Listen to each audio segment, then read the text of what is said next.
क्या ये दिनेश कार्तिक का आखिरी सीजन था?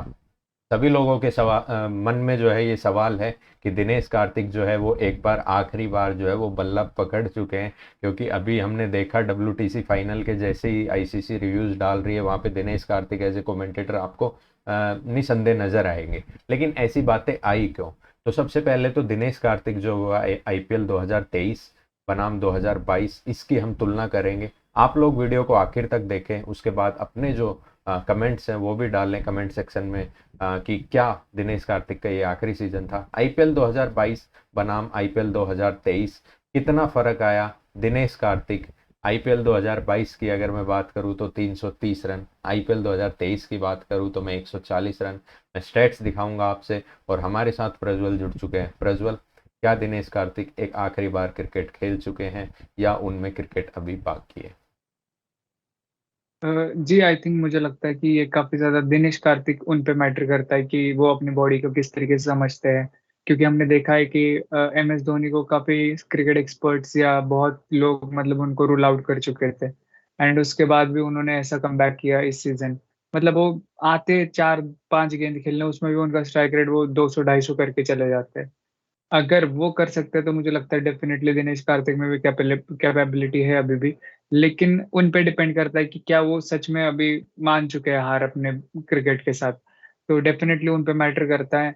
एंड हम चाहेंगे कि दिनेश कार्तिक एक अच्छा कमबैक करे, चाहे इसके बाद आरसीबी रिलीज कर दे या किसी भी टीम के लिए खेलेंगे। लेकिन दिनेश कार्तिक, मैं चाहूंगा पर्सनली कि इतने खराब सीजन के बाद एक और अच्छा कमबैक हो उनका।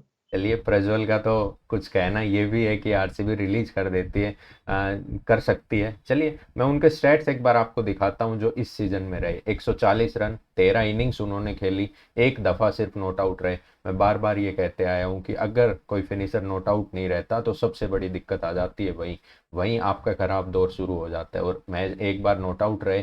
स्ट्राइक रेट भी जो उनका कुछ खास नहीं रहा, 134.6 का स्ट्राइक रेट रहा। हाईएस्ट स्कोर जो उनका 30 था। और हाईएस्ट स्कोर भी मैं बताऊं तो चेन्नई के खिलाफ वो गेम था जहां पे वो फिनिश नहीं कर पाए थे, वहां पे उनका हाईएस्ट स्कोर था 30 का। 13 चौके लगाए और महज 5 छक्के। तो ये जो उनके स्टेट्स थे आईपीएल 2023 के। आईपीएल 2022 की अगर मैं बात करूं तो बिल्कुल इनके उलट स्टेट्स थे उनके। 16 इनिंग्स खेली, 10 दफा नॉट आउट। आप अंतर समझ सकते हैं, कहाँ एक दफा नॉट आउट, कहाँ 10 दफा। और अगर दिनेश कार्तिक यहाँ क्लिक कर जाते, भाई हम उनसे ज्यादा नहीं 300 रन ही एक्सपेक्ट कर रहे थे, यहाँ करते तो हम जो है वो प्लेऑफ्स में भी पहुंच जाते हैं इजीली। क्योंकि एक वो चेन्नई का गेम हमें निकाल के दे देते, एक आध और गेम में जहाँ क्रंच सिचुएशन में वो आउट हुए केकेआर के खिलाफ, वो गेम निकल जाता तो हम अच्छी पोजीशन में होते। चलिए, 2022 के कुछ और स्टेट्स में आपको दिखाता हूँ। एवरेजिंग ओवर 55, स्ट्राइकिंग ओवर 180, 22 छक्के और 27 चौके। इतने जबरदस्त नंबर अगर किसी प्लेयर के हों तो वो वन ऑफ द बेस्ट था। और अगले ही साल वो आया। तो ऐसा बीच में क्या हुआ प्रज्वल? क्या पिछले साल उनके पास टीम इंडिया में खेलने का एक मोटिवेशन था जो इस साल वर्ल्ड कप खेलने के बाद उनका जो है वो खत्म हो गया? इस साल वो अपने आप को टीम इंडिया में भी नहीं देख रहे। आपका क्या मानना आई थिंक यस, क्योंकि अगर आप देखें तो उनके पास एक मोटिवेशन था। उन्होंने 2021 के T20 वर्ल्ड कप में एक बात कही थी, जब वो किस मतलब की क्या जस्ट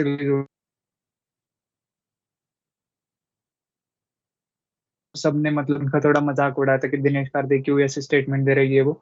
लेकिन नेक्स्ट सीजन उनका आरसीबी ने पिक किया and he got his made like उनको कॉल मिला इंडियन टीम में वापस। तो वहां पे उन्होंने अपनी वर्थ साबित करी कि मैं मतलब खेलना चाहता हूँ। एशिया कप में सिलेक्ट हुए, उसके बाद वर्ल्ड कप में सिलेक्ट हुए।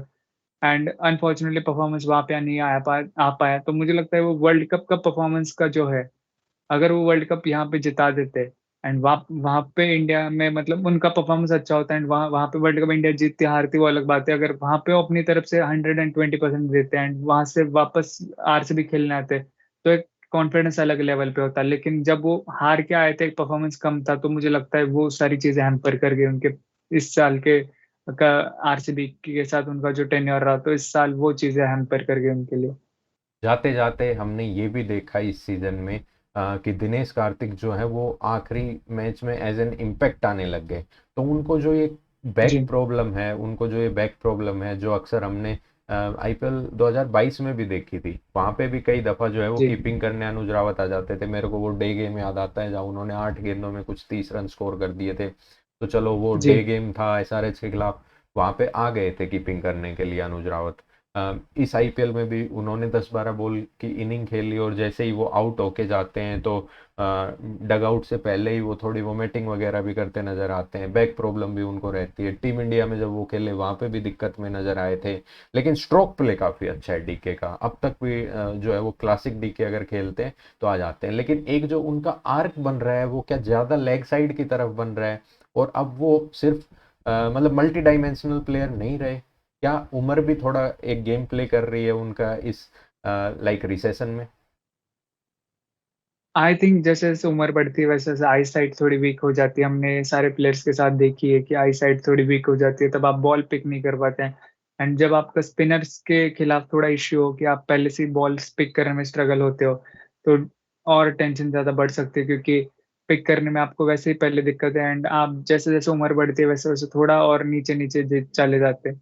लेकिन वही एक फैफ डुप्लेसिस है, वो भी उनके एज के ही समान के एज के हैं, लेकिन वहां पे उनका कोई ऐसा प्रॉब्लम नहीं है। तो हम देखते हैं उनको कि पिक करके वो लंबे लंबे छक्के मार देते, कई बार रवि बिश्नोई को 115 मीटर का छक्का मार देते हैं, तो वो चीज डिफरेंस पैदा करती है।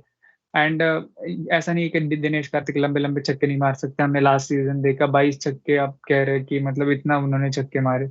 इस सीजन बस 5 मार पाए, लेकिन अनफॉर्चुनेट फॉर्म नहीं था, डाउन थे कॉन्फिडेंस में। एंड तो जैसा मैंने कहा आई साइड भी थोड़ी थोड़ी वीक हो जाती है एज एज प्रोग्रेस। तो ये सारी चीजें एक साथ मुझे लगता है कि उनको मतलब उनके साथ हो गई। बिल्कुल। दिनेश कार्तिक, अब आरसीबी क्या उनके साथ रुकना चाहेगा?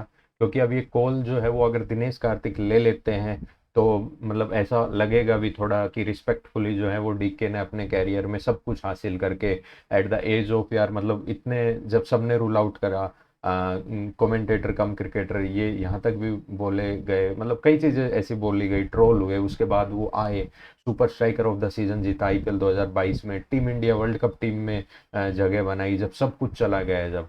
क्योंकि बैक ऑफ द माइंड हमेशा उनके था कि जब तक धोनी से पहले आए और धोनी के बाद तक खेलना है, ये हमेशा उनके दिमाग में था। और उन्होंने टीम इंडिया में भी जो है वो कमबैक किया, और जैसे ही धोनी गए उससे अगले ही वर्ल्ड कप में टीम इंडिया में पहला मैच खेले वर्ल्ड कप का, मुझे अब भी ध्यान जी। है। तो एक मतलब सक्सेसफुल कैरियर है डीके का यार। रन्स उतने नहीं दिखते लेकिन क्रंच सिचुएशन टेस्ट मैच में भी ओपन करने आए थे वो। लेकिन क्या अब आरसीबी है वो भी मूव ऑन कर चुकी है थोड़ा सा अगले सीजन की अगर सोचे तो? जी, आई थिंक काफी ज्यादा मैटर करता है नई मैनेजमेंट के साथ, क्योंकि अगर आप देखें तो मतलब बहुत सारी चीजें इस बार होंगी।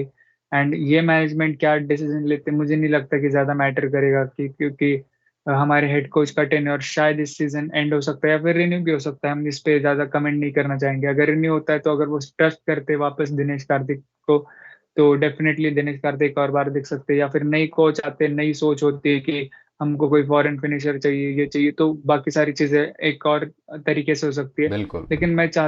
मैं चाहता हूँ कि अगर इनको रिलीज भी किया जाए तो कम प्राइस में अगर मिलते तो वापस इनको लिया जाए। होपफुली आरसीबी जो भी करेगी सोच समझ के करेगी। आप लोगों की क्या राय है कि क्या दिनेश कार्तिक का जो है वो क्रिकेटिंग कैरियर अब खत्म हो चुका है? क्या आरसीबी अब उनको अगले सीजन में रिटेन नहीं करेगी? 5.5 करोड़ बड़ी अमाउंट। अगर आपको हमारी अपडेट्स, हमारी खबरें और डिस्कशंस अच्छे लगते हैं तो do like share and subscribe के बगल में जो बेल आइकन है वो भी दबाएं। मैं रोहित यादव प्रज्वल के साथ आज की इस वीडियो में इतना ही। जल्द मिलते हैं। Thank you for tuning in.